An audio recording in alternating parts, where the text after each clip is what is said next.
Tara guys, at samahan nyo muna akong tikman itong Adora's Bake Shop na talaga namang pinipilahan. Halos kakabukas nga lang ng branch nila sa Novaliches Bayan. Pero tignan nyo naman kung gaano siya pumatok. Halos araw-araw napakahaba ng pila. Isa ka na rin ba sa nabigong pumila dyan? Kang mag-alala mari at pare, at ganun din ako minsan pumipila ako dyan. Sinasabi na doon sa loob na reserve na daw yung mga ginagawa nila. Diyos mio. Pagkatapos nga ng ilang subok, heto sa wakas matitikman ko na din. Marami naman silang iba't ibang klase ng tinapay, pero heto talaga ang pinipilahan at pinaka-bestseller nila, ang toasted siopaw. Sa totoo lang, hindi naman ako familiar sa Adora's Bake Shop. Na-curious lang talaga ako kung bakit ganun na lang nila pilahan to. So ayan siya guys, mainit-init pa nga paghawak ko ng karton. So tara, tikman na natin. May nakikisaling ang bulinggit na katabi ko, pero sa totoo lang hindi yan kumakain ng tinapay. Pagbukas ko nga ay amoy na amoy ko yung toasted na tinapay, napakabango. 150 pesos nga ang isang box nito at 10 piraso yung laman. Hindi ganun kalaki yung tinapay, sakto lang. Itsura pa lang, masarap talaga isabay sa kape. Hindi man siya ganun kalaki pero siksik na siksik yung tinapay, mabigat. Medyo kakaiba nga siya kaysa sa normal na siopaw. Mas okay naman talaga siya isabay sa kape kaysa sa siopaw talaga, diba? Pagbukas ko nga ay siksik na siksik nga yung tinapay. Same nga lang din sa normal na siopaw yung nilagay nilang palaman, tapos may itlog din.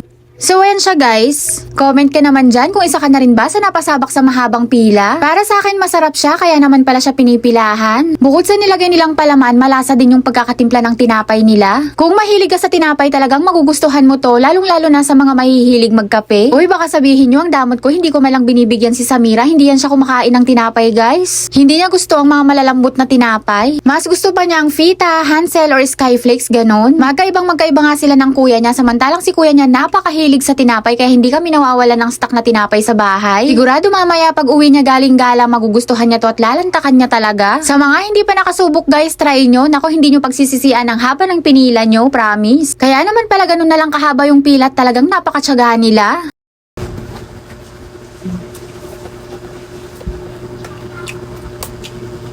Paano close? Na!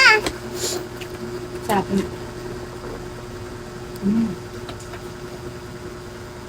Paano close?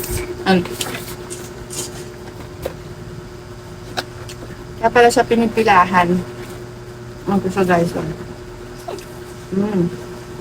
Meron siyang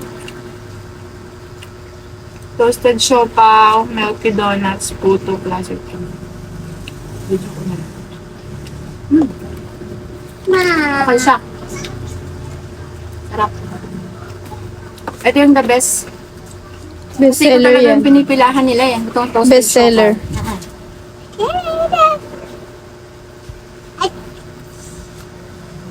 Lumayas na yung kasama ko. Babayin tayo. Mag-flip down. Babay na. Bye-bye! Bye! Bili na po kayo nito, bili. And guys, for today's video, again merch. Bye-bye!